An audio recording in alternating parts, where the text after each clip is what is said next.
Good morning, everyone. Welcome to the On Patrol. I'm Cliff Krieger, your host. Eileen Delrossi, my co-host, is on the phone right now, and we have as our guest Dr. Bill Johnson from UMass Lowell.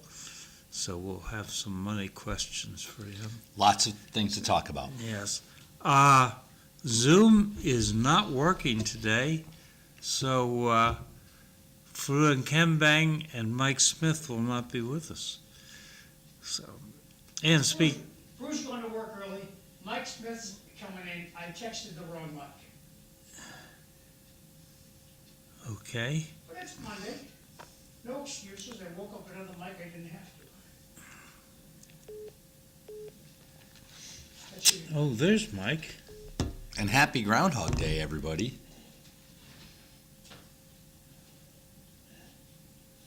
All right, merge.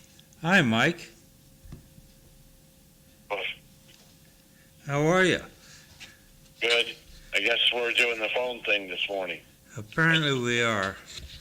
It's not been a good Monday for me anyway, so I made a mistake. I hit the snooze button for 10 minutes. Oh, boy. Yeah. Okay. So, national debt, $38.682 trillion. It's cold,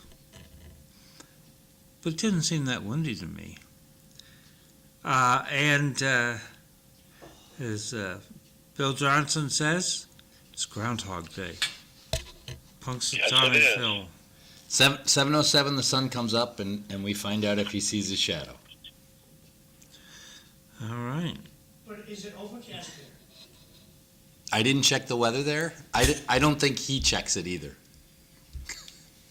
Because they usually use I don't think the he worries. spotlights from the TV cameras. That's true. And I don't think Punxsutawney knows what he's doing. Oh, that's harsh. Excuse me. Which He's a weather forecaster. What do you expect? Good angle, Cliff. Very good angle. Gee. Sure helps out his local town quite every year, once a year. Yeah. So, in history, in 1653, New Amsterdam was incorporated, later renamed City of New York. Today's the anniversary in 1848 of the end of the Mexican-American War, the Treaty of Guadalupe Hidalgo. In 1887, in Punxsutawney, Pennsylvania, the first Groundhog Day is observed. 1887? Yes. That groundhog's old. 1992, Ulysses by James Joyce was published. In 1925, we had the serum run to Nome. Dog sleds reached Nome, Alaska with diphtheria serum, inspiring the Iditarod race. That I didn't know. That's cool. 1971, Idi Amin replaces President Milton Obote as leader of Uganda. Big Daddy Idi Amin. In 1990, F.W. de Klerk announces the unbanning of the African National Congress and promises to release Nelson Mandela. In 1882, on this day, James Joyce was born, died in 1941. So he released his book on his birthday. Because Yeah. Ulysses was published. Well, there's On a this there's day. a little footnote to that. I would have thought today would be Bloomsday, the commemoration and celebration life of Irish writer James Joyce. It's observed annually in Dublin. The day is named after Leopold Bloom, the protagonist of Joyce's 1922 novel Ulysses, the events of which take place on Thursday, 16 June 1904. Joyce chose to set his novel on this date as it was the date of his first sexual encounter with his wife-to-be, Nora Barnacle. I wonder if she's related to Mike Barnacle. Was this the same wedding day? Was what?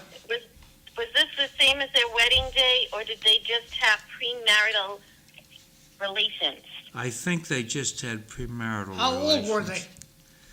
they? Any pedophiles in the group? No. Isn't this a family show? No, but if they're below 18, they're pedophiles. These are family issues, Mr. Bill Johnson. 1905, Anne We Rand need was to talk about these things. Yeah. Anne Rand was born. Is 1940. that their baby they had out of wedlock? No. Oh. 1947, Farrah Fawcett was born. A lovely woman. And in 1996, Gene Kelly, actor, singer, dancer, director, passed away. He was born in 1912. My father's played poker with Gene Kelly when Gene Kelly was running a dance studio in Johnstown, Pennsylvania. Today's Who Groundhog did he Day. play cards with? My father, I heard your father, but who did your father play cards with? Gene Kelly, Gene Kelly. Okay, good. Singing in the Rain. singing in the rain. Did he beat him? He didn't make any. Nobody made a lot of money. It's the Depression. I'm going to guess he lost. Okay, never mind. Today is the feast of the presentation of Jesus at the temple or Candlemas. And it's Black History Month, well, beginning yesterday, and World Wetlands Day. Well, it's a great one. I've never heard of that. Is that from the UN? Who says it's World Wetlands Day? I don't know. We should make up our own and add one at the end every show. Today is World Bubblegum Chewing Day. Wait, Mike is sure to have one. What day is it, Mike? I didn't pull it up yet, but I'm going to tell you right now. It's the National Day today.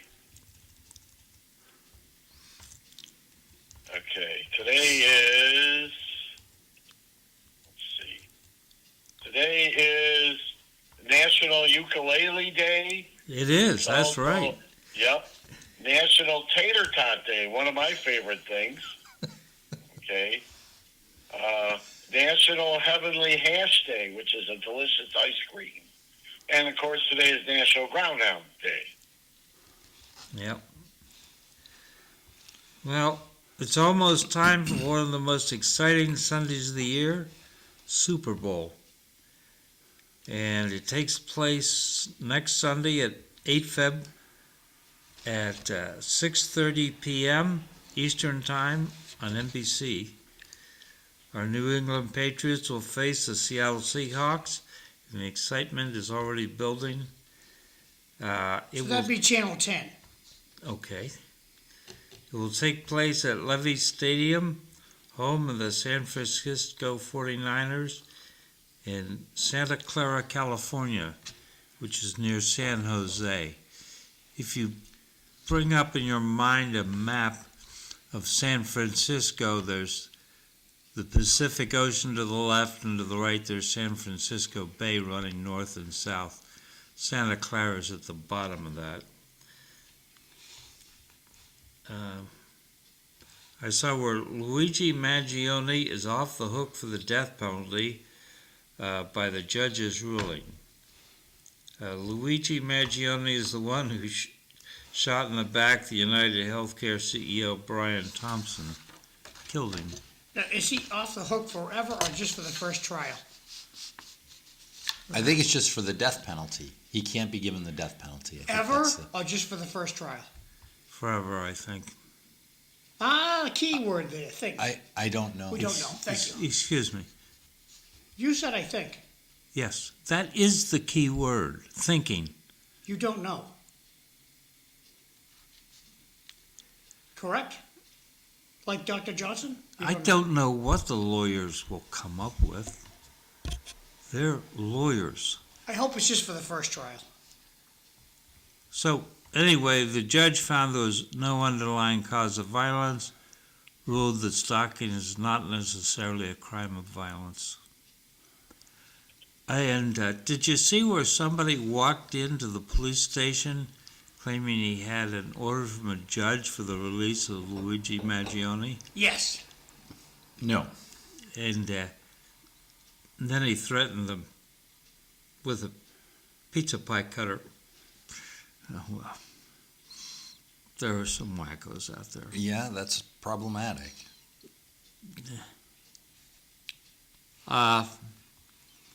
Maybe this is for Eileen. Do we care about the release of the documentary movie Melania? I hope it's on TV soon. I'm going to have to watch it first to decide on whether it was well put together or not. And I just wanted to say with Luigi Mangione, what is that judge thinking is saying that stalking is not violence? The guy came up and murdered the guy. I mean, it's... yeah, but it is New York, and that, me being from New York, I'm not surprised. But, that was cold-blooded murder, and he should be accountable for that. I'm sure only encourage somebody else to pull the same crime because, there's not going to be the final accountability then. Well, I don't think the judge is saying he shouldn't be held accountable. I think the judge is saying he shouldn't be given the death penalty. Yeah, but this sends a message that, we can get off with killing somebody else, and then it's going to cost the state decades with this person of putting them in jail. Why don't we just give 6 months off? I look at it differently. I mean, the guy came out, now that family is without a father and wife, and the family is without their father or husband or whatever. And there's this is not, I know people disagree with me, but I don't think that's accountable, that the option to have the death penalty is taken off the table by a judge already. I think the jury should decide that. But that's my opinion. I think the police officer should be put on notice that he made a mistake and let internal investigations decide if he gets 6 months off or not. It shouldn't affect the trial. I agree with you, Mike. I think we're mixing two stories. No, that's what happened. They said the cops screwed up when he arrested him. Oh, I see.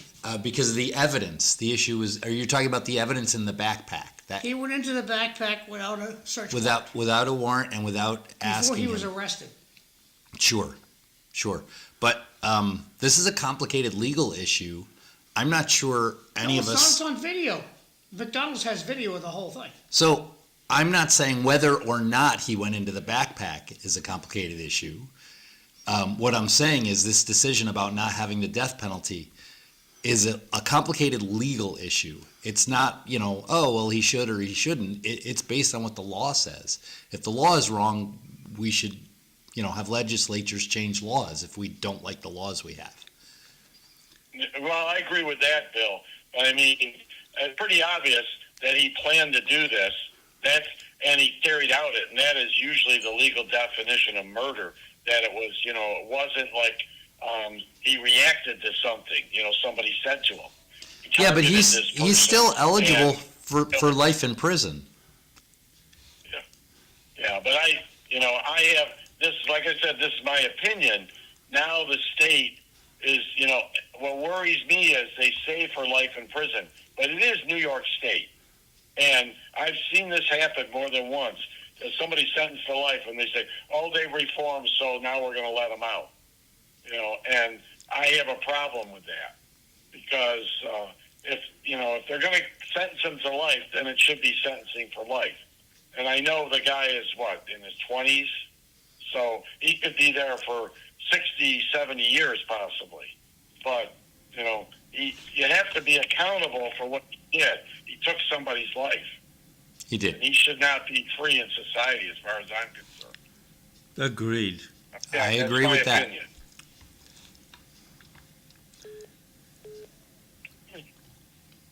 Wait, what happened? Maybe you got to get the call back. Yeah. Proceed. Yeah. I did. But Well- when there's no audio, people go like, what happened? That's exactly what That's why happened. There was that's no why audio. I'm Mike barking dropped at you. off, so I brought it back So- in. That's why I'm barking at you. So, anyway, Moto panned the movie Melania.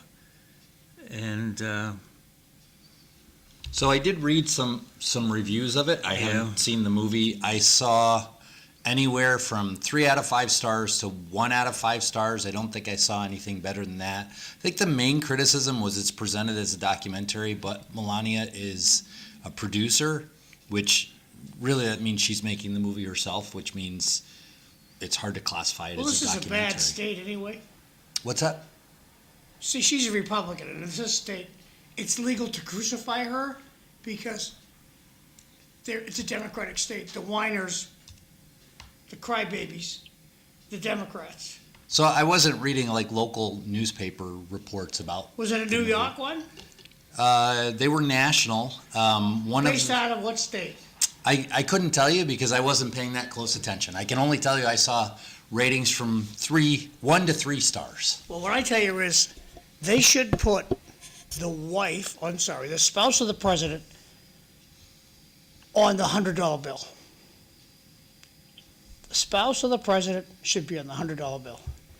And that's how we should honor what he or she has to put up with for eternity, being a spouse. I think the spouse should be on the 100. Well, Democratic spouses too? Michelle yes. Obama, for instance? Yes, Okay.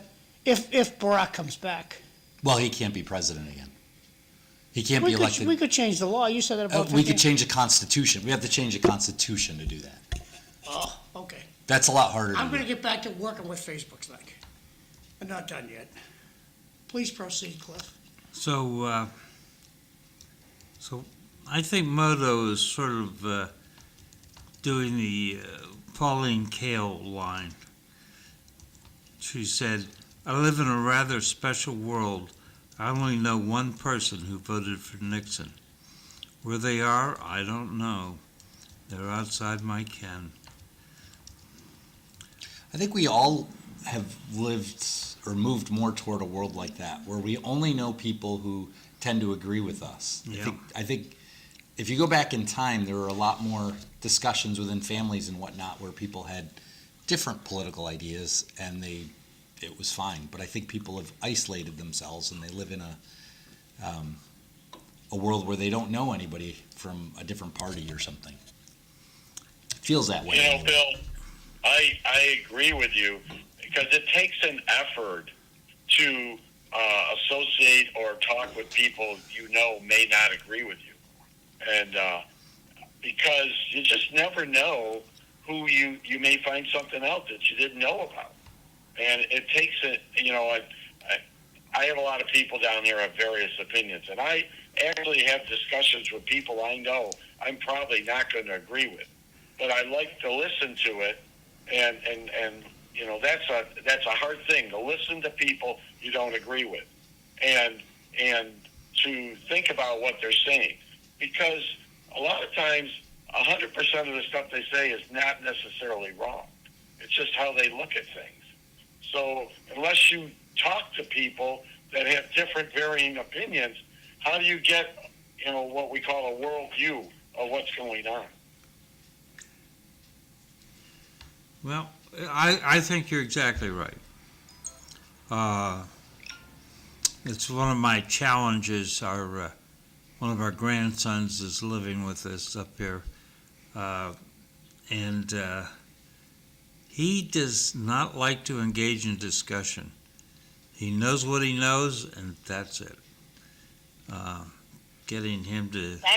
This entire generation is very scary. Well, yeah, there is that. Okay. So, Unfortunately, a lot of emotion is involved with their decisions instead of facts or, like I said, listening to what other people say. yep. So, And that's unfortunate because if you don't engage with people that are different opinions or different than you, how do you find out how things are? Because, like Bill says, if you tend to only associate with people that you agree with, then you never find out what other people's opinions are. And they may have a good reason why they look at things that way. Even if you don't agree with it, they may have some good logic. And it gets you to be more open to what's going on. Because you can't know everything. True. Eileen, last word on the movie Melania. I haven't watched it. I only have seen clippings, but she looks marvelous. That's all I got for now. But if I watch it, I'll let you know. Okay. So, do we care about the extensive Epstein file release? 3.5 million pages and more to come. That's, The thing that I think with that is just, like, it's happened, it's done, it's over. Like, what are we going to learn from it besides naughtiness? well, go ahead, Mike. You know, the thing is I look at it this way. You can release 20 million, 50 million, 100 million pages. Nobody's going to get charged. Nobody's going to jail for anything that might have violated crimes because there's too much money and power involved with the people that are involved with this. So I don't waste my time thinking about it because there's nothing going to change. They're going to have all this stuff in the news and release all these papers. And, you know, Epstein is dead. He went to jail. His associate there, she's in jail. That's about as far as it's going to go. Do you really see Bill Clinton or Donald Trump or Bill Gates, any of them being charged and going to jail if they did something that supposedly was illegal or breaking the law? Just not going to happen. So I don't waste my time with it. Mike, you're right. Rich people don't go to jail. Well, a lot of people are still trying to tie in Donald Trump or Jeff Bezos.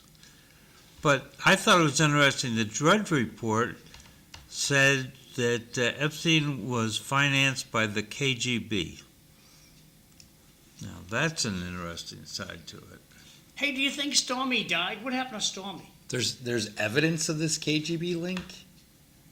Yeah. I mean, I can say anything, Cliff. That doesn't make It's it the true. Drudge Report. Okay. Yeah, Stormy so- Daniels, I think, is still alive. Well, why isn't she on TV? I don't know. Bragging about her time with Donald.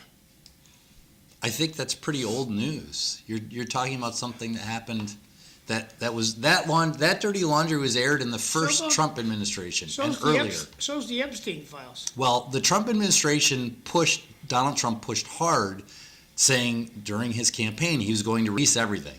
And then as soon as he became president, he didn't release everything. Okay, Democratic underpants.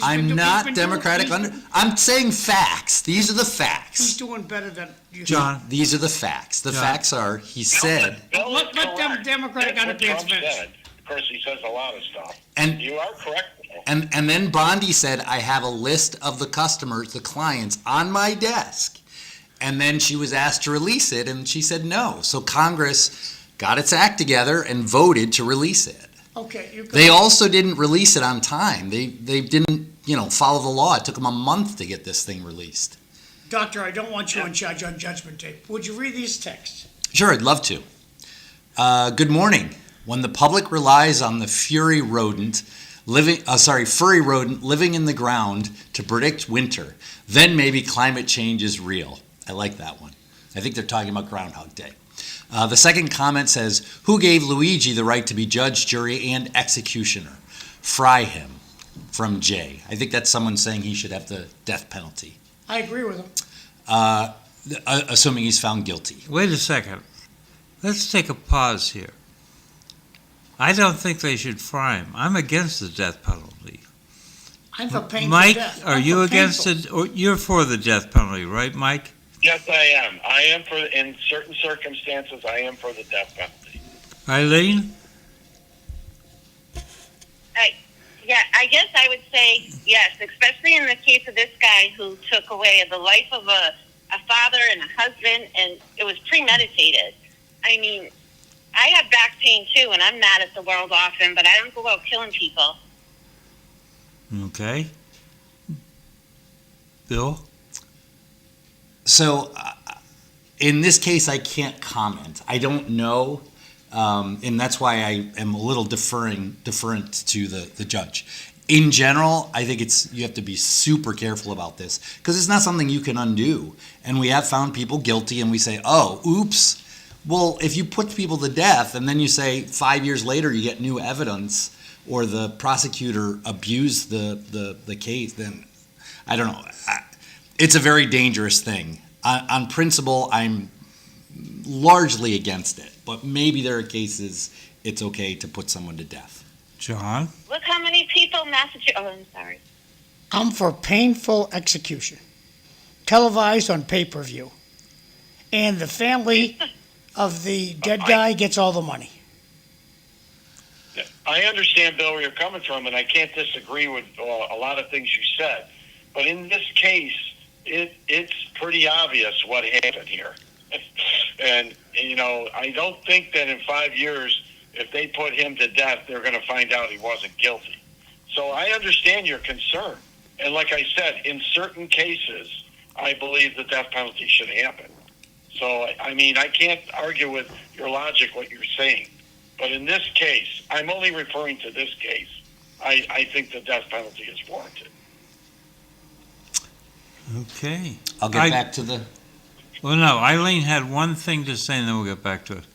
Eileen? Well, it's in this state, it's definitely difficult to ever comment on anything like that because you see many people that have been put on death row that have later been exonerated. So I can completely see Bill's point. And then in this case, though, it was planned. It was targeted. I mean, my son is a Luigi Mangione fan because he's part of this pop culture generation. And he swears that he did not act alone, which let's, find out the full story from him and then make a decision maybe. But in this case, I mean, how are you going to rehabilitate that mind and put him out?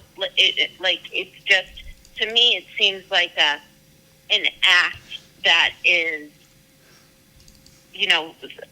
surmountable, or I don't know if I'm using that correctly, but Insurmountable. insurmountable. Yes, thank you. Back to you, Bill. So the next comment, I think, is in reference to The Melania. Melania. Yeah. So we were talking about the Melania movie that just came out. And the comment written is, "It's better than watching Mrs. Obama's podcast. That's unwatchable." I didn't know. Come on up. Sorry. No, I was just going to say, I didn't know Michelle Obama had a podcast. I've never seen it. Continue. Eileen, did you have a comment or no? No, I apologize. Oh, I no, thought I it's had okay. put it on mute, but that was me saying, "Let's go all the way up, out of the bed." The my next son. the next comment says, "Unfortunately, especially in this area, the news are the ones distorting the truth." I'm not. Maybe that's about the Epstein files, but I'm not sure. Yeah, I think so. That might be about the Epstein files. I apologize. And then the last comment is, "With the amount of smartphones in service, how can so many people be dumb?" I would like to make one short comment on Melania, and not to the movie because I haven't seen it, so I'll let everybody know once I see it what I think. But one thing I have to say is, this time when Trump's been in office, Melania as First Lady, the brutality from the first term has gone away, which I do appreciate. The press not just hammering on her every week or every day. So there is a better, less brutal press coverage of her now on the second term. So I do appreciate that because I just thought the first term, the way they treated her, the press, was just terrible. Yeah, well, they have to be nicer because this year, for the Democrats, it's all about protecting the immigrants.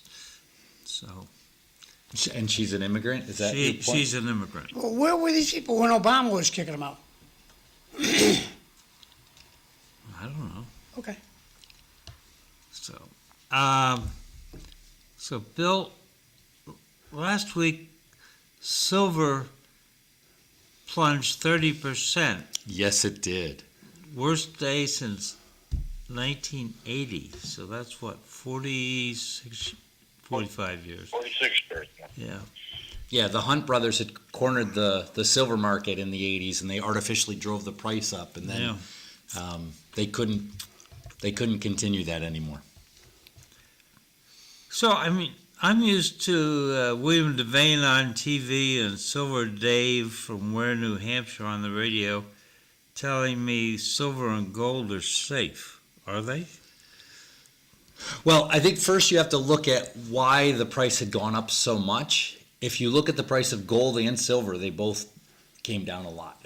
Gold didn't come down 30%, probably in the 15 or 20% range. I'd have to check. Apologies for not knowing that. But they went up because there was a big concern about inflation. And what happened was when Donald Trump announced, in my opinion, I should be careful here. In my opinion, the driver was the announcement of the new Federal Reserve Chair, who will be has to go through the Senate and be approved. But the new chair, assuming he gets approved, has a history of being a hawk on inflation. And as a hawk on inflation, that means the prices of gold and silver will not be going up that much. So of course, gold and silver are good hedges against inflation, and that's what I would attribute the run up and the decline to. Okay. Didn't they, Bill, announce recently the core inflation rate was under 2% also? That sounds low, but I don't know. I don't know. thought I had heard that the core inflation rate, the recent one, was under 2%, I thought. So, because there's a difference between the core inflation rate and the other inflation rate. So, I was just talking about the core inflation rate. So. Okay. So the core inflation rate for the 12 months ending December 2025 was 2.6%. And this is from, I have two sources. Oh, here's the Federal Reserve. No, that's from, I have the Federal Reserve from 20. You're right, it's 2.6. Yeah. I thought I had heard that it was under 2, and that's what caught my attention. Yeah, I mean, that would be incredibly low. The Fed has, in their charter, they're supposed to keep it at 2%, which is really tight. I mean, it's kind of impossible. If that's really their goal, they would just, to get it that low, they would really drive up unemployment a lot. I think that's not really a practical number. I mean, they can say that, but they never get it below 2. I mean, it's just too hard. Yep. But Can you ask Mike how cold it is down there? They were saying it was 33 in Orlando. what's the temp, Mike? 39 here in Largo. They actually had up by Tallahassee the other day, they had snow come in. Wow. So it's been cold, for Florida. Definitely cold for Florida. We had snow too. Yesterday morning it was 36 degrees where we were in Largo. We had snow too, Mike. Yeah, usually the only snow we care about is that white sand on the beaches. So, I don't think Florida owns one snowplow. It was cold. With the wind chill, it was probably under 32 the other morning with 36, because we had like 20 or 25 mile an hour winds. So a lot of people had their plants covered when I saw in our area. So it was cold. It's going to be cold today. Only talking a high of like 46 today. We have our Monday Beachy League, so we told everybody. I said, put on your warm clothes, because we're not canceling it just because it's cold. we made up a big crock pot of chili. We're bringing that over if people are real cold for something to warm them up. Speaking of snow, do you see where out in St. Louis some good Samaritan plopped down $500 and rented a skid loader and cleared the streets in one of the neighborhoods? He doesn't live in the neighborhood, but he remembers it from when he was a teenager. And it's a nice place. So they asked the head of streets in St. Louis if this was okay, and he said he's contributing to solving the problem. So. Yeah, the big problem with the Carolinas is they don't normally have snow removal equipment.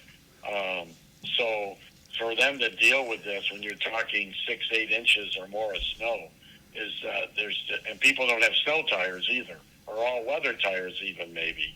That everything shuts down because they got to wait until the snow goes away. And with this extended cold spell, it's not going away. It's not like a day or whatever. And then they've lost power in some of those states too on top of it. So it's not good for them. No. So I wanted to bring up one of the heroes of the Democratic Party, John C. Calhoun, who went on to be a vice president of the United States. But he was a big factor in the nullification crisis, a constitutional dispute between 1832 and 1833. The state of South Carolina declared federal tariff acts unconstitutional and unenforceable within its borders, invoking the doctrine of state nullification to resist what it viewed as oppressive economic policy. They were thinking that these were put in to help cities like Lowell, which were manufacturing interests. So I think that we're seeing that same attitude in places like Minneapolis today, in Minnesota, that they're saying, oh, we're superior to the Congress.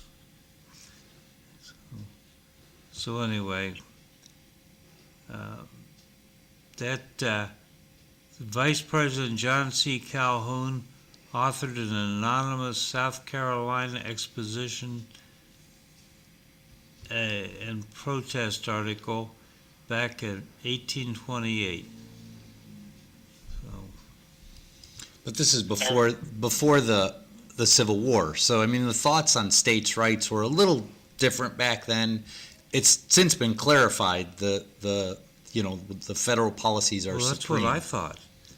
But it is the apparently case. not. No, it is the case. It's not apparently not. It is the case that in terms of, are you talking in terms of tariffs or what's the? Well, in terms of federal law, because in Minnesota they're saying we are stepping away from that federal law on illegal immigrants. I'm not sure anybody's saying that. I think everybody in Minnesota that I've heard thinks that the laws should be enforced. I'm not sure they're happy about the way they're being enforced, but I haven't heard anybody say that we should have open borders or anything like that. That's the accusation that people are being, I mean, some people are accused of that, but I'm not hearing that. But I certainly would agree if you say people are upset in Minnesota over what the federal government is doing. That I would agree with. I think some of it comes down to that separation ordinance in Minneapolis, and of course there's other things in other states too. But that's the crux of some of that. And, unfortunately, because of all the illegal immigrants coming into the country over the last 4 years, the amount, it's not that we've never had them, but the amount that came in, and now the current administration is saying, hey, we're going to find these people and we're going to deport them because they shouldn't be here. The Minneapolis has one opinion on how that should happen, and the federal government has a different opinion. So that's where we're running into a problem, because it's not happening in all the states. You know, I live in Florida. They don't have that issue with the federal and the, and the local state governments. So, Course, but I would point out our state tends to be more on the conservative side and cooperate with the federal government. So it's, But I would point out that the Minneapolis surge in federal enforcement personnel there were over 3,000 federal personnel put in Minneapolis. That's bigger than the police department in Minneapolis. So it really does change the dynamic. There's no city in Florida where there are more federal federal agents enforcing immigration. You can't find a city in Florida where they're doing that. So they picked Minneapolis specifically for various reasons. Yep. But I think you have to be a little careful saying, well, it's not happening in Florida. Well, that's the federal government's choice that it's not happening in Florida. They could go into Miami and have 3,000 federal federal agents enforcing. I'm sure there are illegal immigrants in Miami. I have every confidence of it. Or Jacksonville, and they're choosing not to do that. So I think there's also political performance here as well. Oh, I agree. I agree with you, Bill, entirely. I mean, this wasn't by accident that this was happening in Minneapolis. I mean, I'm not going to deny that at all. I mean, there's a reason why this was happening. And, of course, they were using some of the increase in the amount of officers there because of all the fraud that was going on in Minneapolis. So there's a lot of moving parts to this whole situation. And but I do want to point out that in Florida, that the state and local police cooperate with ICE, so that if they have people in custody, they release them to ICE if ICE has warrants or has the reasons on why they need to take those people and deport them or whatever else they have to do with them. We're finding that in Minnesota, and it's not just Minnesota, there's other states that are doing it, that they're saying, no, we got the separation ordinance. We're not going to hand over any of these people that you have warrants for, that you have proof that they're here illegally, committed crimes. That's, the root issue there. So the federal law is now those people are out in the community, they got to go track them down. Right, but the federal law is very clear on this. The federal government enforces border and immigration. States have no rights to enforce border or immigration. So even if a local police officer thinks that I'm here illegally, if I have not committed a crime, they're not allowed to detain me, hold me, or do anything. On the other hand, a lot of these people were already in the custody of the police, and all they wanted to do was come in, and they knew those people had committed crimes, with illegal immigration, whatever else. They're, murder, assault, whatever. And the Minnesota police have been told, no, you can't hand them over to ICE. You're not allowed to do that.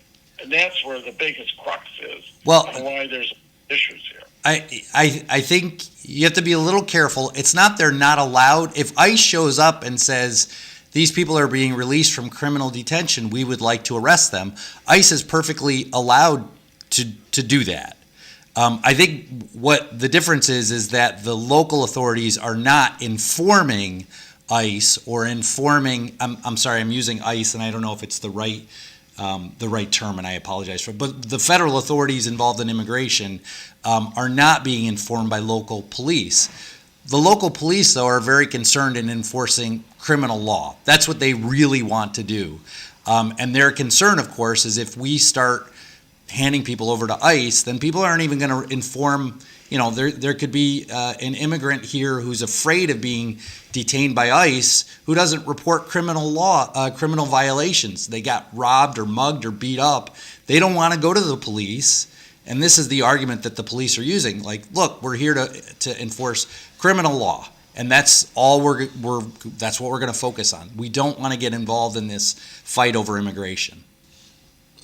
Boston Yeah, well, last that is the crux of some of the problem. And, ICE knows through records that some of these people are in the local jails in Minnesota.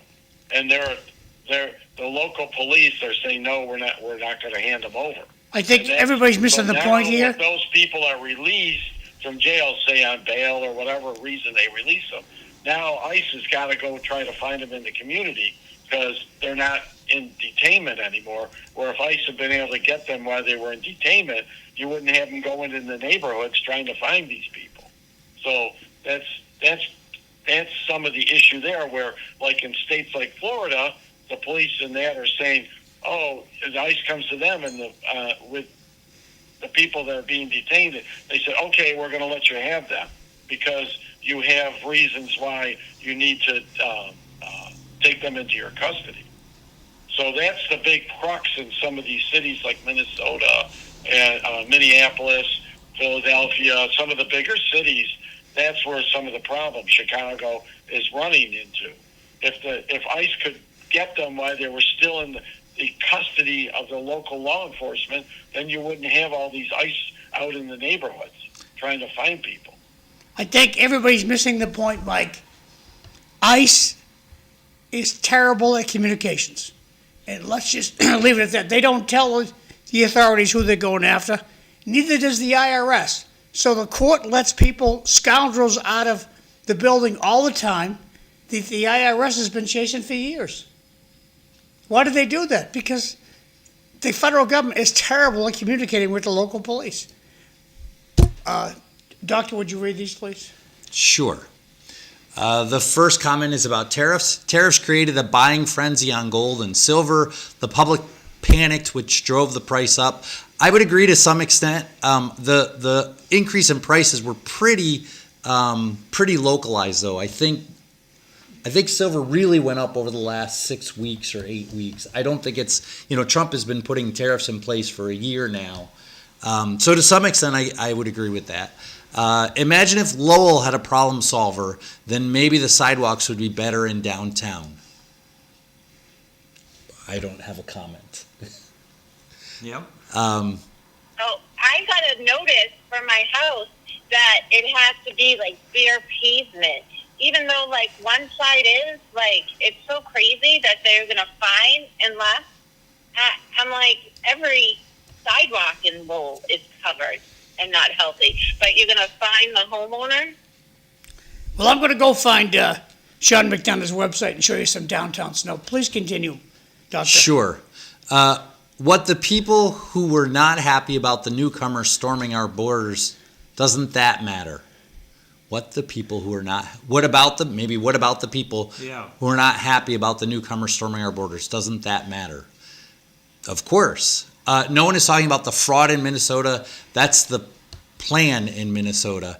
Yeah, so I think actually part of the reason, and Mike alluded to this, part of the reason why there were so many ICE agents sent to Minneapolis was stated that it's because there was a fraud, and the fraud was at least partly, if not, I don't know how much of it was by immigrants, but at least some of the accused were immigrants. So I think that is part of it, but clearly this is not an action to avoid or prevent fraud. It has,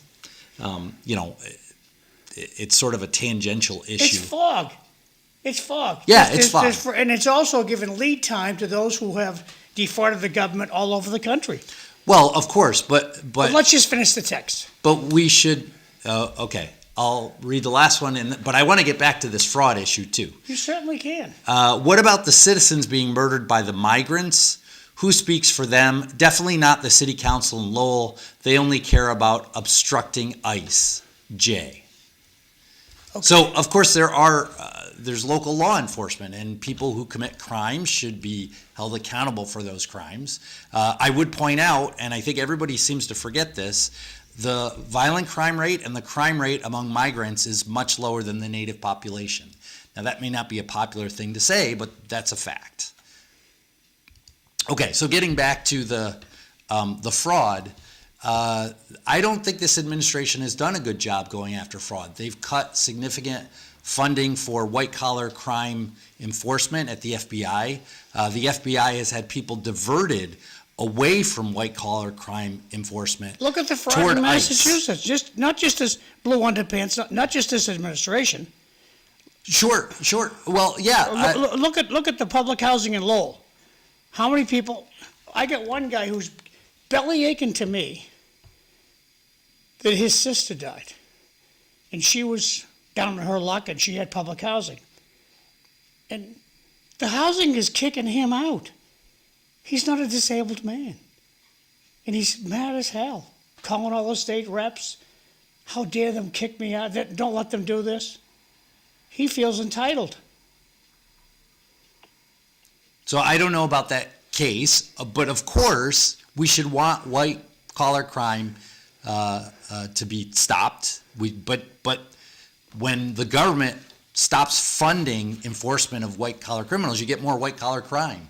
So the fraud in Minneapolis or Minnesota, we should, prosecute the people involved in that. I actually haven't seen a good delineation of if it's state level funds that were taken or federal. It seems like it's a mixture of both. But both the state of Minnesota and I think the federal government were involved in this. They should be enforcing the criminal law. I think that's much worse than the civil law of this guy overstayed his visa in Minneapolis or something. Like, there's people that took millions of dollars from the government and didn't provide a service. Let's prosecute those guys. I think that's actually much more important. So, Yeah, they're in the process of doing some of that now, Bill, and some people have gone to court and gone to jail. But everybody talks about Minnesota. Wait until they come out with the real investigation in California. Minnesota's going to look like it was nothing. I mean, California, the reports I'm seeing and the news on that, it is way bigger than Minnesota. Well, and it's not isolated just to those two states. It's endemic of a lot of the states because the federal government, as you said, doesn't do enough oversight. Time is shot. Do this, Mike, then we're going to break. All right. Do this, Bill. Massachusetts is fighting an audit. So let's be clear about who's committing the fraud. Jay. Thank you. We're going to break. Be back.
good morning, everyone. Welcome to City Life Show.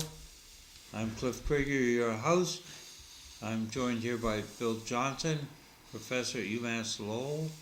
Eileen Delrossi is en route. She should be here any minute now.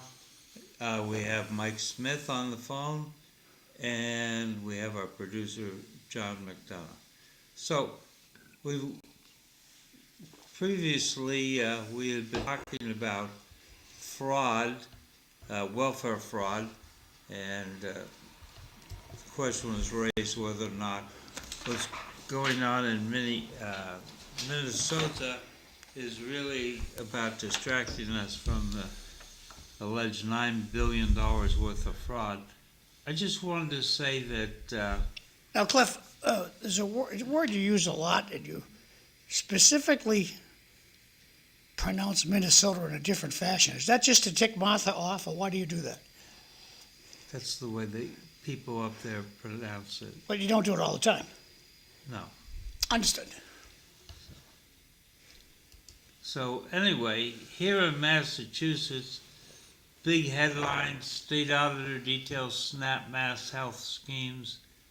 But it turns out the auditor found nearly 12 million in public benefits fraud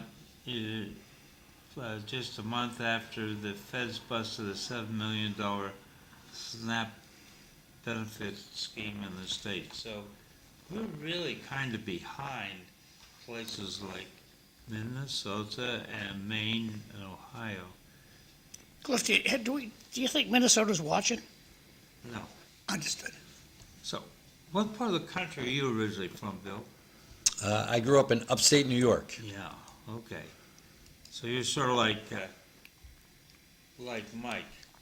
Well, I lived for 3 years in Indiana, and I lived for 4 years in Michigan, and I lived for about 4 years out in Buffalo. So I feel a strong, I understand sort of the Midwest as well, the Midwest feel about politics and that kind of thing. And it is different, it is different from here and different from New York as well. How about your wife, Ginger? Is she from the... She grew up in Buffalo. Ah. And then, after we were married, we lived in the Midwest. I went to grad school out there, and we lived almost about 20 years now up in the Northeast, in New England. Yeah. So, I did see that you were quoted in the Boston Herald. Johnson says no quick House vote to end partial shutdown. I think that's not me. I think that's Mike Johnson. Oh, if, Mike if I'm not mistaken. We could read the fine print. It would be nice if it was me, but no. That's So- who I was thinking you were related to, because I had just heard them talking about him this morning, too. So, we are going to have, we're in the middle of a partial shutdown, and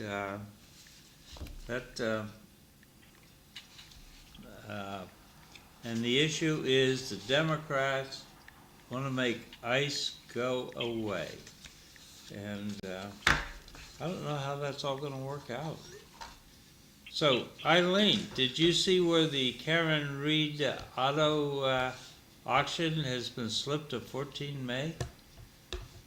Oh, no, I didn't. But I'm coming into the studio right now, so we can talk in a second. They're not going to get a lot of money for that car. Nobody cares. There've been offers already for $100,000. Okay, I'll believe it when I actually write the check. Okay. The talent has arrived. Just kidding. Keep the talent happy. So just kidding. Happy Monday. Happy Monday. Happy Groundhog Day. So what did the groundhog tell us? We don't know yet. I think it's at 7:07. Oh, so I'm we're still early. Okay. Oh, it says maybe in 8 minutes. So I think we gotta wait. I'll keep tabs to see if we're gonna have an early spring or not. So What? So if I'm not mistaken, on Friday the Senate passed yes, partial funding of the budget, Right. and now the House has to vote. and they kicked Homeland Security out 2 more weeks. Right, Yeah. they're funding it for 2 more weeks, which, I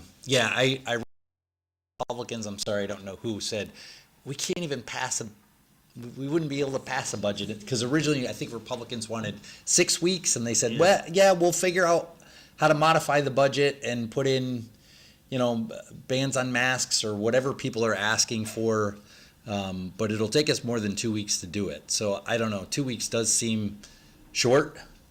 I don't know. I'm not in Congress, so I sometimes it feels like Congress can move pretty darn quick if they want. Sometimes they just don't want. So I thought Eileen had come into the house, but now I'm not so sure. I'm just making sure what I've done before I've arrived is addressed, because it's cute. Now I'm coming over there. I'm gonna pour myself some coffee. I see. Because what I wanted to bring up was Friday we talked about education a little bit. And I suggested that we ought to change how we fund education, and that the government should make, in essence, the value of the education available to each parent for each child. So if we say it costs $17,000 a year to put a kid in college, in public school, then every parent should have up to $17,000 to pay for alternative education. It's actually higher. When I looked it up, it was closer to 20,000. Wow. Per student in Lowell, because the last information that I found was 2023. So currently it's closer to 20 per student. So Now, from a fix my financial point of view, would that shake things up a little bit, do you think, Bill? Well, it's not clear what you intend. Are you sort of saying they could use the money to go to charter schools or that kind of thing, or? but the charter school gets that money too, Yeah. because it filters in through the city of Lowell. Parochial school, No. homeschooling, pods? Nope. Parochial school does not get that. That's how it works. Because they're paying the tuition for their student. Actually, The paper is louder than you. okay, I'm gonna figure this out. I do not believe if you're a homeschooler that parents get access to that funding. And I'm pretty sure if you're in parochial school, they do not get that funding because they're a private school and they charge their own tuition for their own purposes. And so, does that make sense to you in a financial world? But I'm gonna research it. Well, actually, in Massachusetts, the Constitution, I think, says parochial schools can't be publicly funded. Exactly, yes. But the parochial school is taking the burden off of the city. If there were no parochial schools and no homeschooling, we'd be spending even more money on education. I've worked for a parochial school, and I feel like just because the parents are paying a church or whatever the issue is, then teachers just are accepting anything because the church needs the money. And any behaviors go. And so now you have a little public school within a parochial school, just because their parents are now funding their needs for the church. Well, I would suspect with Middlesex Community College being free, it's because they've plummeted in enrollment. That's True. Is that true? They've plummeted in enrollment? when you got no customers, what do? Give it away for free. So it's for students that are 25 or older, I believe. I think that rule is, Yes. and so it'll give students like older people a chance to go back to school. So it was really targeted to give people an education, and you would think they would link that to welfare and so forth to say, hey, if you go to college, you get your own degree, we'll help you get a job in this field. But we don't do that. We're just giving free college away. Unlike UMass Lowell, where the rule was if you're Native American, a veteran, or over, I think, 65, if you were in continuing ed, you could go tuition free. You had to pay $30 or something like that. But when continuing ed went online, the bean counters said, oh, different color of money. So continuing ed students who are going online as opposed to in presence have to pay full tuition. I think this is subverting the law passed by the general court. But that's just me, and I've not found anyone to agree with me on that. I don't disagree. Oh. I think you're right about the bean counter saying different color of money. If there's money to be made, the people try to make the money. Well, that's the truth. Okay. We only have 1 minute till we find out about Groundhog Day. I'm watching the countdown in Punxsutawney. Good. I've been listening, about the funding there for the Catholic schools, parochial schools. I know in New York, since my son went to a parochial school, they do actually do funding. I didn't realize in Massachusetts you had it in your Constitution, because I know in New York they do reimburse for attendance and some other stuff there in New York, but they don't refund all the money, that it costs them. But I thought I'd just let you know that it is a little different in New York compared to Massachusetts. I'm surprised that nobody's tried to push to get to change that out of your Constitution, since they're in Boston and other areas of Massachusetts had a large Catholic population. Yeah. Apparently, it hasn't riled up people enough yet.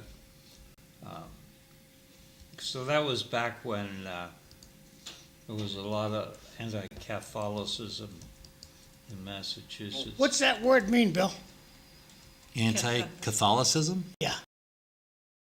I presume it means the thoughts against presume. Roman Catholics. It's not a term I would normally use, but I'm a Protestant, so maybe I don't see it the way. Eileen, what does that term mean? Being against Roman Catholics, I suppose. Okay, what was that word again, Cliff? His term, anti-Catholicism. Was that the word he used? Yeah. Okay. Remember when they burned down the I don't want to remember, the Cliff. nunnery in Boston? It's a foggy word. Oh no. I don't want to remember. Thank you. Back around In the I think 60s or something? 1830. Okay. Just so you know, there was a time in the state of Massachusetts, well, I don't think it was a state then, but there was a time when it was illegal to celebrate Christmas. Yes. And the reason is because the Puritans saw Christmas as a, pardon me for using the historical term, a papal holiday. Yes. And as a papal holiday, it has no business in Massachusetts. Yes. The colony of Massachusetts. So it used to be illegal to celebrate Christmas in Massachusetts. Yeah, we ran people out of the state, never out of the colony for that kind of activity. I'm getting Christmas. an early reporting on General Beauregard Lee, the little rodent from Georgia. Did not see his shadow. Early spring, they're detecting, and he has an 80% accuracy rate. What about Punxsutawney Phil? I'm thought- looking for Punxsutawney. Punxsutawney. Yeah, I can't find an answer. While we're talking about, Eileen said this earlier this morning, and want to speak to this, Eileen? Yep, these are all the rodents that tell us whether or not there will be early spring or more winter. Manchester, Connecticut, wow. I don't think you can call them rodents. That's derogatory. No, they're rodents. It's derogatory. No, but that's what they are. Lincoln, Mass has one. Yep, Miss G.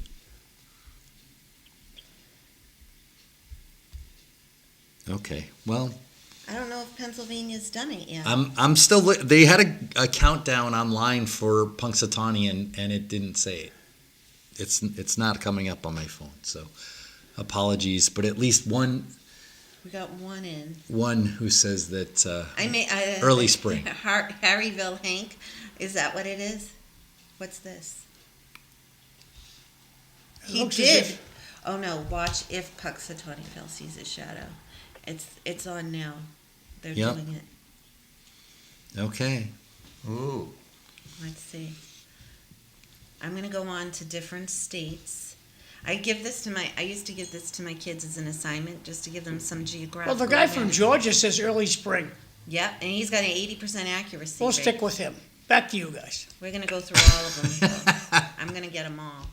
How do you know they're different groundhogs? They look very similar. Well, some are. Maybe it's one a groundhog woodchuck. traveling around. We have Staten Island Chuck.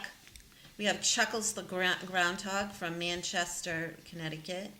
We have Jimmy the groundhog from Wisconsin. He's got a 60% accuracy rate. We have Woody the Yeah, but he's still woodchuck. in bed, Eileen. All these people, they're From all Michigan? lazy. They're all. We have Woodstock Uh, Willie from Woodstock, Illinois. Miss G from Lincoln, Mass. We have Bee Cave Bob, which is an armadillo from Texas. Yeah, he looks suspiciously unlike a groundhog. I do have the results. I did find it. Okay. It says Punxsutawney Phil predicted 6 more weeks of winter on February 2nd, 2026, after seeing his shadow at Gobbler's Knob, Pennsylvania. What's his accuracy rate, Mike? Can you tell me his accuracy rate? I don't. Let me see if I can find that. Well, yeah, he's just came looking- up. 6 more weeks. Well, here it is. Despite the folklore, it is important to note that Phil's accuracy has historically been around 35%. All right, I'm gonna go with General Beauregard Lee so far.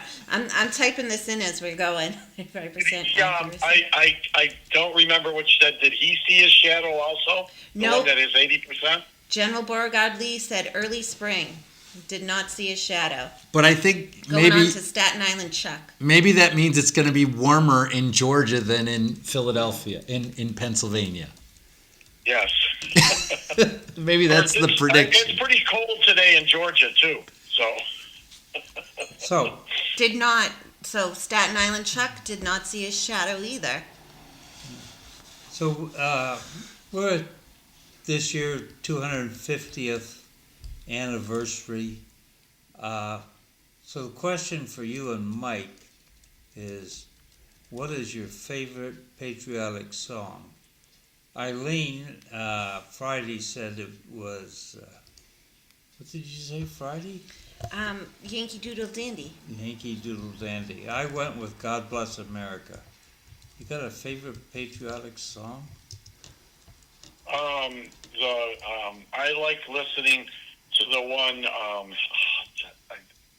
we sing a lot of the, when we go to the Legions, usually when they have entertainment, they always sing this one at the end, and I'm trying to think, what's the name, Kathy, of that one? Kathy's thinking about it right now. God Bless America? No, it's not God Bless America. It's, it has to do with they're proud about, it's about, the one I like is they talk about they talk in the song about proud to be an American. Oh, that's that's a recent song. That's from the 90s or. Yeah, I know you're talking about, well, you asked me which one I like, so. Yeah. Do you got a favorite? Yeah. Bill? I actually really like the Star Spangled Banner. I just think it's classic. It's beautiful. It's historical. Yeah, God Bless USA. John, did you opine Friday? God bless America. Okay. Kate Smith. It's Lee Greenwood. Lee Greenwood sings it. Yeah. He made it famous. That's the one, Lee Greenwood. So That's one of my favorite songs. School committee, Eileen? What? Yankee Doodle Dandy? No, school committee. Oh, yes. Wednesday night, we have executive session to go over the assistant superintendent contracts and some grievances, and then we're on to the meeting where I have two motions. I am not batting 1,000 today. I am so sorry, and that looks like an ancient historic thing that I just knocked down.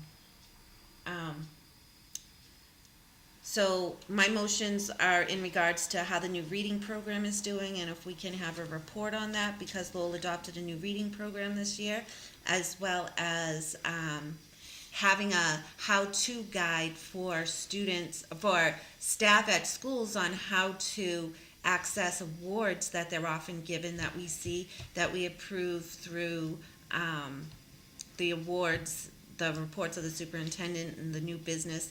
We often approve awards, but then we often get calls, how do we even access this? So there's a disconnect for schools to be able to access awards that they're giving from maybe a local bank or a local foundation or something. So I just requested a how-to guide for that. Other than that, there's school committee-ish stuff, and so it should be interesting. So what's your count on slips and falls? I'm at, what is it? My last number was what, 5? 5. Well, it's kind of 5.5 because my dog wrapped his leash around me, but it fell in a snowbank. So I mean that kind of felt good, but as I was getting out of my car, I kind of slipped. There's some black ice there, so I made sure I just looked at it, so I have a memory of what that is. So when I go back to my car, I'm not going to fall. Okay. So, changing topics, Mr. Kevin Warsh has been nominated by President Trump to succeed Jerome Powell as chair of the Federal Reserve. Confirmation expected in May. Actually, I'm not that optimistic he's going to get confirmed.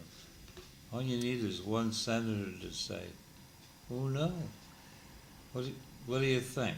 Well, one of the Republican senators, is it Tillis? I think it's Tom Tillis has said, I will not hear any hearings until this indictment against Jerome Powell is settled. So Jerome Powell's been indicted for lying to Congress, I guess, or accused by the administration of lying to Congress over the construction project. They're doing construction to refurbish some old buildings the Federal Reserve has, and Jerome Powell says it's because I don't think the administration would say this, but Jerome Powell says that occurred because the administration wants lower interest rates, and we're going to follow the same policy we always follow. So Powell would say this is interference by the administration and the Fed's independence. So the senator has said, I'm not even going to vote on the next guy. So until this is resolved. So I think until that's resolved, I don't think it'll happen. I think other Republicans will say the same thing. We want this resolved. If Jerome Powell committed the crime, then he should go to jail. And if he didn't, then you should leave him alone and let him do his job. So the note I saw said that Warsh eased his concerns about Federal Reserve independence. Right. So the prior guy, everybody thought Kevin Hassett. Yeah. He was the Everybody previous leader. Yeah, everybody thought Kevin Hassett was going to be the next Federal Reserve chair. And the markets didn't really like this so much, it seemed like, and there was concern that he was going to be very compliant to Trump's wishes. Jerome Powell, who I just want to remind everybody, was originally nominated and approved by the Trump administration in 2017. I think he began his first term, and then he was continued by the Biden administration. He has not been compliant with the president's wishes. He's been running the Federal Reserve the way the Federal Reserve has always been run. Of course, there's a long history of president's fighting with the chairman of the Federal Reserve saying we want lower interest rates, and the Fed says, but my job isn't just to lower interest rates, it's to do other things. So Nixon... Excuse me, Dr. Bill. Yeah. What president have we had that's been up on economics as good as Trump? Other than Barack Obama. I know you're a saint, but... I don't see Donald Trump as being particularly adept in economics. I think he is. I think He's a multi-billionaire. Sure, he's made He's billions of dollars. no good with money. He's no good with money. He's made billions of dollars since he became president again. That's without a doubt. Okay, let's just read these. Okay. When it came to exposing of the wasteful government, Mr. Musk was ripped apart by the Democrats/media. So don't say, doctor, that this administration is not doing enough. Not doing enough. No, actually, the issue about that direct thing is the Trump administration with Elon Musk. They cut the budget of the people who in the FBI who were prosecuting white-collar criminals. That was the point that I was making. This administration is interested in certain types of crime, but not so much white-collar crime. We always have been that way. We've been picky. Yeah, well, you said this issue earlier, John, when you said rich guys don't go to jail. I think that's what you said, and that's not right. Everybody should. It is. How hard did OJ have to try to actually go to jail? Really? I mean, he got a second chance. He actually had to get caught on video stealing his former clothes from somebody's. That's how hard it is to go to jail. Please continue with the other two. I got three, really. Jimmy the Groundhog sounds like a bookie for the animal world. I like that. Yeah, That's good. Jimmy the Groundhog has determined early spring with a 60% historical accuracy rate. Yeah, but the guy in Georgia is better, 80%. Why with a 60% guy? There's somebody 85. I think the New York guy is. Get these two, Bill. So I read the first one. Okay. The second one says, do they also have animals predicting the Super Bowl winner, Jay? That's a good question. Probably they do. Probably somebody does Check that out for Friday. And then finally, good morning, Mr. McDonough. The topic already passed, but could you let Mr. Krieger know the university does still have an aging-friendly university for continuing education. It does still go by membership, and it's my understanding it's in person and can be online in bad weather. Council 1, Aging is trying to get some classes at the senior center. He's correct, the rates have gone up from $30. I think they said 115 individual, and there was a family rate. Aaron. But I think your point was about online. Yeah. Right, so she's talking about in person. Yeah. Let's make the old timers climb the snowbanks. Thank you, Aaron. Thank you, Marty. That's good old Marty. Yep. Let's make the old timers climb the snowbanks. Bring your shovel. It was very nice of Aaron to do that. Okay. Cliff, I just wanted to just swing back with when Bill was talking about Trump with economics. Just because Trump made billions doesn't mean he understands national or international economics, how they all work. Because what he made billions was in a very specific area. And looking at national economics and international economics is a whole different animal in itself. So I tend to agree with Bill somewhat that he wants to push economics to make himself look good, which a lot of presidents do. But that doesn't mean that they understand all the infinite points of how to balance things out. That's sort of what the Fed is for, so that we don't have a 1929 replay there. What I would say Donald Trump is definitely capable of is in real estate development. This is his background. This is his history. But that's how he views the world in a sense. And that's why things like tariffs make sense to him, because he views the world the way a real estate developer does. But he doesn't view the world the way somebody who has to run a manufacturing plant does, who has to import raw materials. And he doesn't view the world the way a technology company does that has to sell into Europe, Google or something like that, sell their products into Europe. I think he has a very specific view, but I don't think it's better than past presidents. I certainly don't think that's the case. Yeah, well, that's why I said I was tending to agree with you, Bill, because he's done it in a specific area, which you just pointed out.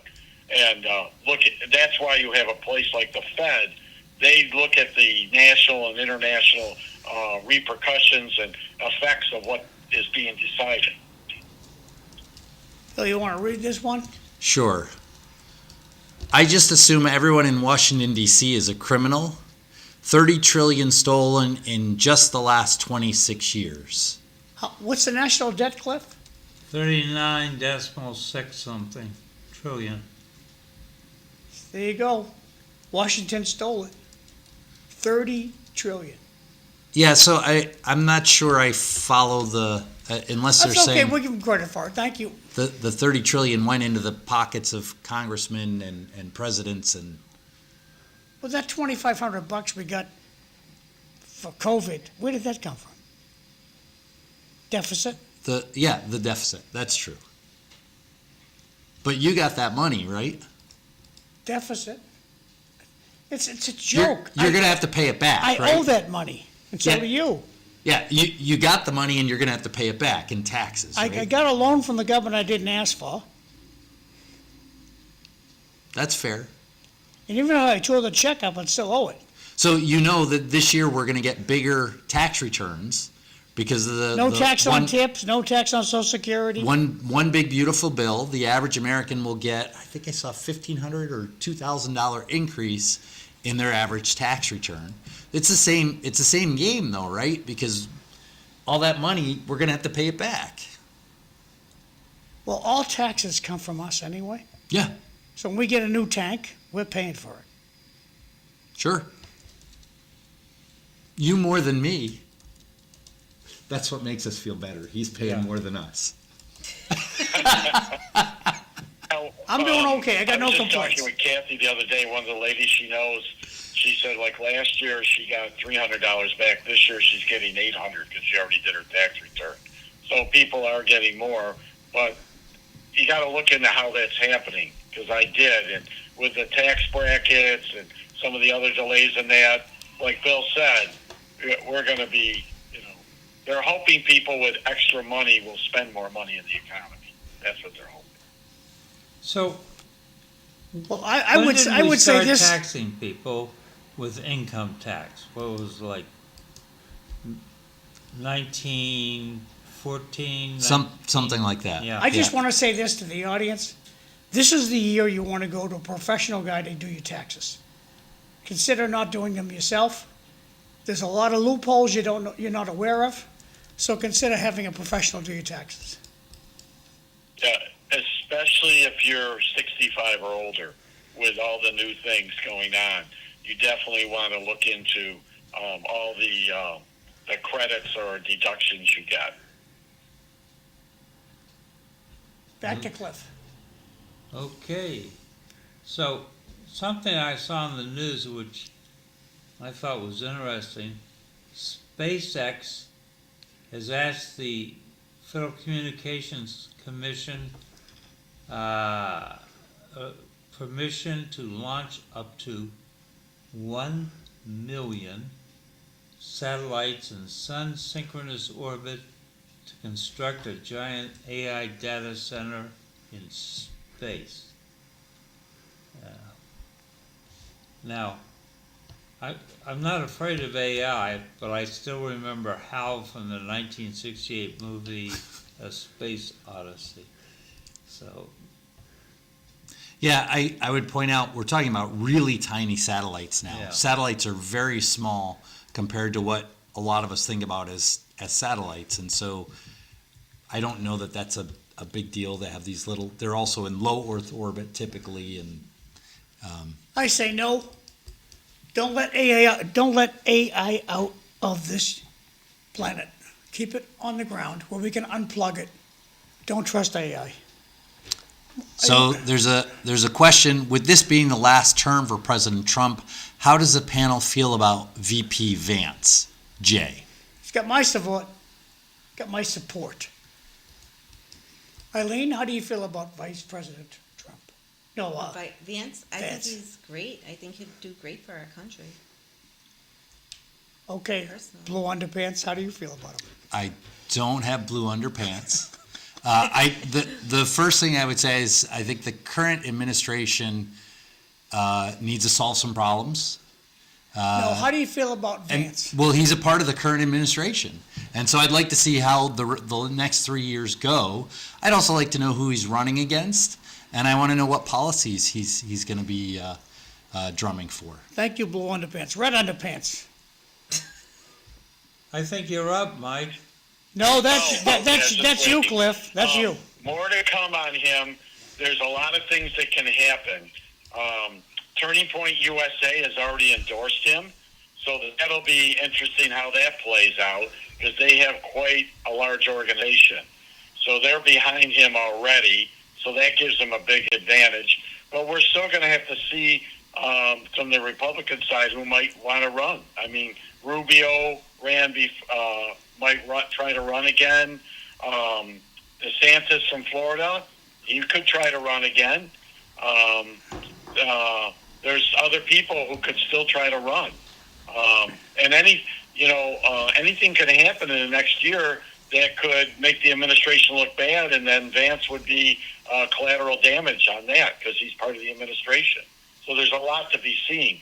I think he is the front runner, and I think he can do a good job. But we've got to see who runs against him, and like Bill said, who's going to run on the Democratic side. I know that a lot of people are talking about Gavin Newsom. I don't think he'll end up being a good candidate only because of California. There's going to be a lot of stuff coming out of California in the next year with fraud and all the other things going on, and he's going to be tied to all that. So Buttigieg, they're looking at him possibly running. Or you could have the governor from Pennsylvania. I'm trying to think. Josh Shapiro. Josh Shapiro. He's another one. So there's a lot of things in the mix. And I don't think we're going to see some serious stuff happening until we see what happens at the midterms. If the Republicans maintain the House and the Senate, that'll put a stronger case for Vance and a tougher case for the Democrats. So I'm not making any decisions or any real predictions until after the midterms, how that all washes out. Eileen, give Cliff that mic. No, the one to your right. I think that one's dead. Yeah, it looks dead to me. So, How do you feel about red underpants? Mr. Dunderhead, I would vote for Vance at this point, but it's a long ways away. But I think J.D. Vance is in the lead. Very good. Thank you. Please continue. Okay. Well, at least putting AI in space will make the people in Spaghettiville happy. Because they don't like having that server farm. I don't want it any place we can't unplug it. Because AA goes wacky, we just send an M1 tank up Moore Street, and they just blow that building to bits, and that's the end of it. AI will go wild. There's been tests within the last 5 years. AI will try to take over.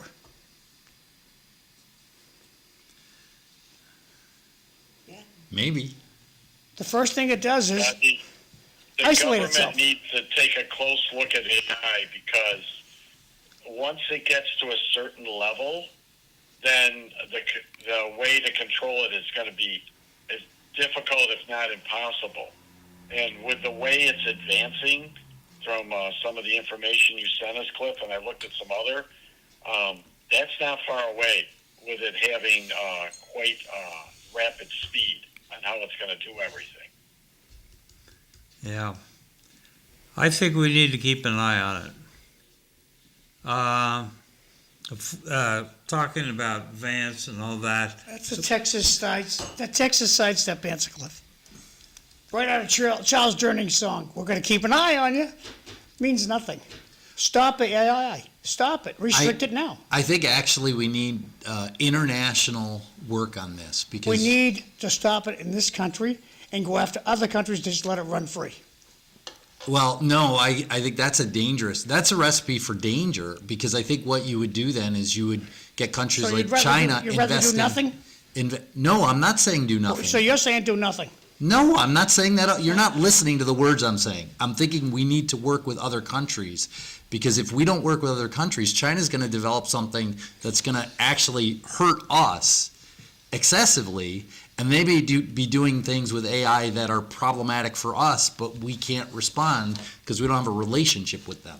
So I think the world needs to work. This is a problem for humanity, not just a problem for Americans.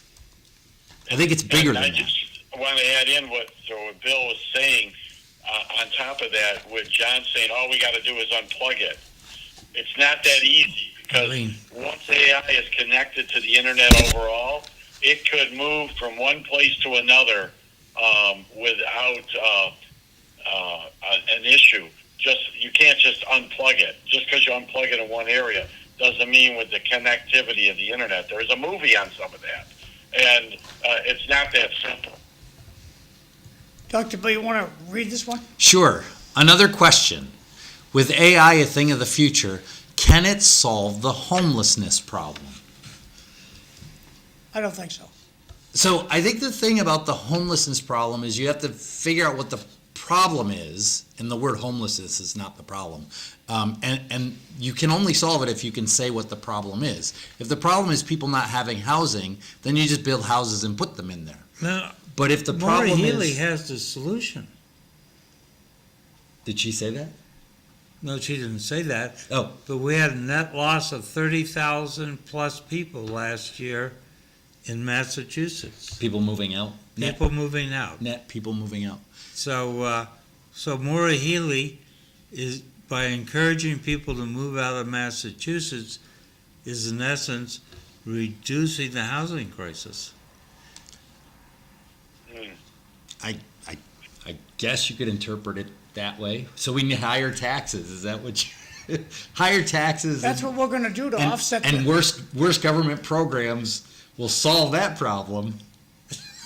Well, that's an interesting correlation what Cliff is saying, because I just saw a news article the other day about California, and they said that because of the immigration crackdown, that a lot of those people have left California either by deportation or another method, and they said actually rents have dropped for housing because there's more available now. So, I mean, I know we're kind of laughing about this with Massachusetts, but actually in California, they said now there's more housing available, and the rents have dropped. So, I'm sure the rents are still plenty high, Mike. oh yeah, I know it's $2,100 a month is the average. Yeah, $2,100 a month is the average. But it was an interesting article I saw on the news that they said that it's actually come down now to what it was. Bill, can you get these two? Sure. Mike, I feel your pain when it comes to the Buffalo Bills. At this point, you need a new owner or you're going to be just like the Pats of the 70s, 80s, and 90s. Well, I mean, okay, I'll give you my hopefully short summary, my opinion on the Bills, because I've been a Bills fan forever. I don't think it's the owner necessarily. I think the Bills are cursed, so I'll preface it with that. But they needed a new head coach, and they should have fired the defensive coordinator early in the season because they made the same mistakes every week. So, I mean, we watch every game. So, I mean, so they need to get they got a new coach. I'm not exactly overjoyed with that, the one they picked, but they need to get a new defensive coordinator. I think they have the talent there, especially on the offensive side. But you're never going to win the Super Bowl or win playoffs if you don't have a good defense. And that's shown by New England has a good defense, and Seattle has a good defense. That's why they're in the Super Bowl. So the Bills shot themselves in the foot against Denver. They probably should have beat them. But, again, they keep making the same mistakes. And that comes down to coaching and discipline. And I think that going with a new coach will help, but there needs to be some changes that, if they don't make them, we'll just, the definition of sanity, doing the same thing over and over again. So. This is the last one, Mike. New England has a good system. They stick with it. They don't mess around, and they've come back good again. So I think we read this before, but I'll read it again. Another question: with AI a thing of the future, You're right, we did. can it solve the homelessness problem? Sorry. Yeah, I think the thing with homelessness is you have to decide if it's a drug use problem, if it's an employment problem, if it's a mental illness problem. These things are all tied together, and you can't just say we need a place for people to be. If the problem is something else, then you need to work on all those problems simultaneously. And they're complicated. These are, it's a people problem, and people problems are messy. That's what it's not a housing problem alone. It's not just, we don't have enough cheap housing. It's a complicated issue. Yeah, I agree with you, Bill, on that. And to add to that problem is, we in the areas where they have the homeless, they can't make them go someplace or take their medication or, go to drug counseling. Nothing. You can't force any of the people to address those problems. They say, nope, I don't want to do it. The heck with you. And that's what we're stuck. It's very complicated. I don't want us to be a state where we're saying, okay, if you don't agree with us, we're going to make all the decisions for you. But until you find that root cause and you get people that have that problem to cooperate to fix it, the homeless, that group of people is going to be a continuing problem. So, during the big storm in New York City, 10 people froze to death in homeless camps. That's not good. Yeah, that's not good. It was frigidly cold during that storm, well below freezing. So the question I want to ask on that, I'm sure that they opened up more areas in New York City to address people to come in and get warm. Again, you said they froze to death in a homeless camp. There were people who chose not to take advantage of that, and then that's the results we get, unfortunately. Yes. So again, could the police have gone and say, okay, everybody, I know you want to stay here, but we're going to take you someplace so you don't die tonight. So I don't think they were able to do that, unfortunately. That could have helped things. So. Bill, want to read this one? Sure. Great show today. Hope Mr. Fru is doing well. Any donuts today? No Jen. donuts, and Fru had to go to work early. He's doing great. Wish we had donuts, but not today. So, I read last week that 62% of Americans either directly or indirectly own stocks. Is this where the number should be, do you think? 62%, that was the number. That sounds high to me, but not, I would have said about 50%. Well, Yeah. I'd be asking indirectly. Does that mean I have money in a bank? I know the bank owns stock. Is that my indirect ownership of stock? I think he means index funds and retirement funds. Yeah. So I own a mutual funds. Of course, if I have a deposit account at Bank of America, I don't own stock. It's just a deposit, right? But at a cooperative bank where you own the bank. Oh, I see. Most people aren't in cooperative banks, though. Okay, turn that's the a page, small. then never mind. Yeah, that's a small percentage of banks. It's a foggy description of stock ownership. Yeah, but I think the intent is through Okay, index got it. funds. Yeah. So my question, when Cliff just said that, and I know Bill was talking about it, is does that mean when they say own stock, does that mean like people have 401ks where they have, like you said, index funds, or they have all Putnam funds, they have funds, they have their money invested in, which do buy stocks. Does that include that, or are they talking strictly about people actually own shares of stock?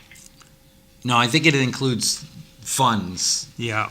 I think the percentage of people who own individual stocks, my guess, you'd be in the 15 to 20%. I think of people who own, ExxonMobil stock or Microsoft stock. I think it's a really small or fairly small percentage. For instance, I think of my 401k as being owning stock. Right, but owning individual, I would agree. Yeah. But owning individual stocks, there are not that many people who own Yeah. individual tickers. Microsoft. Yeah, I have or- some individual stocks. So actually, they're not part of my 401k or anything like that. I actually have some individual stocks. Yeah. So, President Trump has created Trump accounts for baby. It's a baby bonus of $1,000 from the U.S. Treasury for every newborn citizen between 1 January 2025 and 31 December 2028 if their parents open an account. And do you think this is a good thing for the economy, or is this sucking money out of the economy, or is it increasing investment? So I think this is complicated. The first thing is you don't want to, if you want Social Security to survive, you would like people to have children. And having children, I think, benefits society. Having growth in population benefits society. This administration has said they would really like people to have children. At the same time, I'm not sure that they're creating quite the right programs to do that. I think you need early childhood education and those kinds of things, and they put a lot of pressure on those. So this might be a way to say, well, I want people to have kids, so financially let's give them incentives to do that. It doesn't seem like part of a comprehensive plan, though. I'm also concerned that people are calling it Trump accounts. I don't know. Donald Trump seems to want to put his name all over all kinds of stuff that, what's the point other than self-aggrandizement? That's what it looks like to me. Yeah. But the $1,000 thing, I don't know that it's a bad idea. I think people should be saving money for their children. I'm not sure about the government doing it. It creates weird mixed incentives. Like, are these kids then going to be like, oh, good, then I don't have to worry about Social Security failing? Because everybody in this room has paid a lot of money into Social Security, and some people are taking a lot of money out of it, guys. We. Well, do you tear up your government checks? I don't get any government checks. Your tax refund? That's my money. No, do you send it back? Social Security. That's my money. Social Security's my money too. No, your money went out to my grandfather and your grandfather. The money you paid in That's- Social Security is Well, gone. why don't we just take your tax refund and use it for the deficit? That's fine if everybody's tax refund is used for the deficit. That's No, fine. we're just gonna pick on you, Bill. Okay, you're going to pick on me. My biggest Yeah, go ahead, Mike. Bill, you finish up. I'll let you. Well, no, we have to be careful. I think it's better to have a plan that's comprehensive that says, okay, are we trying to get people to have more children? That's a good goal. This isn't enough. Are we trying to get people to save for their college education? Are we trying to get people to save for retirement? What are we trying to do? Giving people $1,000 puts more pressure on the government's finances. Cliff, at the start of the show, always emphasizes the federal deficit, and I know he does that on purpose. This isn't helping that. True enough. On a lighter note, our complete results are in for all of our little woodchucks, politically correct, or so John, if you want to go over them and their accuracy rate, I updated that little sheet. Well, this is why we really came today. All right.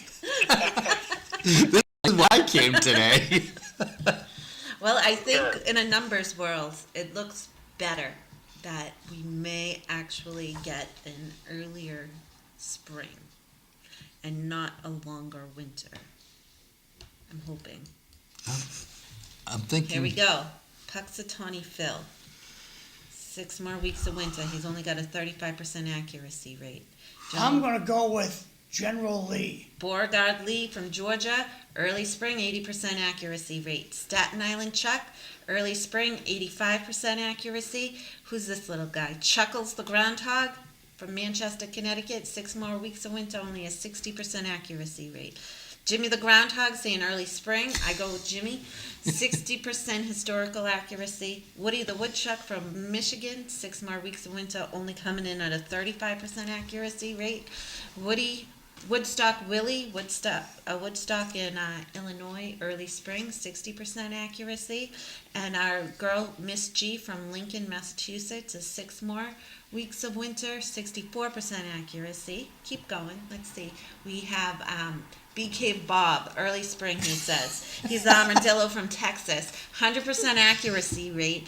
And then we have Harleyville's Hank, our plush. And he's saying early spring, and he's got a 100% accuracy rate. And so, go ahead, down just a little more. That's the guy we want to have. So, 6 are early spring.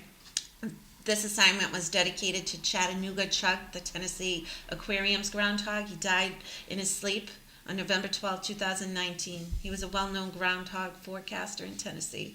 Chattanooga Chuck was a longtime participant of this assignment. Rest in peace. Should we have a moment of silence for Chattanooga Chuck? There he is. There he To is. me, like, the one they make the biggest hoo-ha about is the least accurate out of all of them, Puxasani Phil. Right. He's got the lowest accuracy rate. But he's So got a it's movie. interesting. But he's got a movie. He's in a movie. He's a movie star. And cool black top Yeah. hats. Can you sing Chattanooga Choo Choo?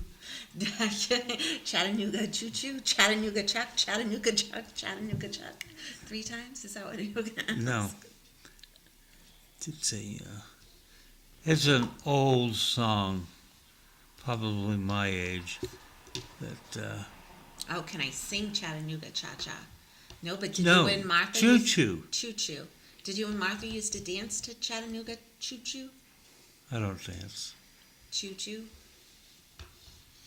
Thank you, everybody, for feeling Yeah. So the issue of the bill to explore reducing driving came up in the news.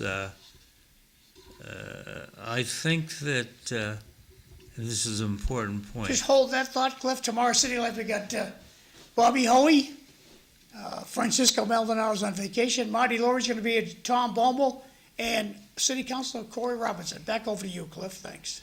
So, tomorrow is the primary time to vote tomorrow between Vanna Howard and Rodney Elliott on the Democratic side, and Sam Mees is running a write-in campaign on the Republican side. He's looking for people to vote for him because that'll put him on the ballot. So, and we have an independent, Joe Espinola.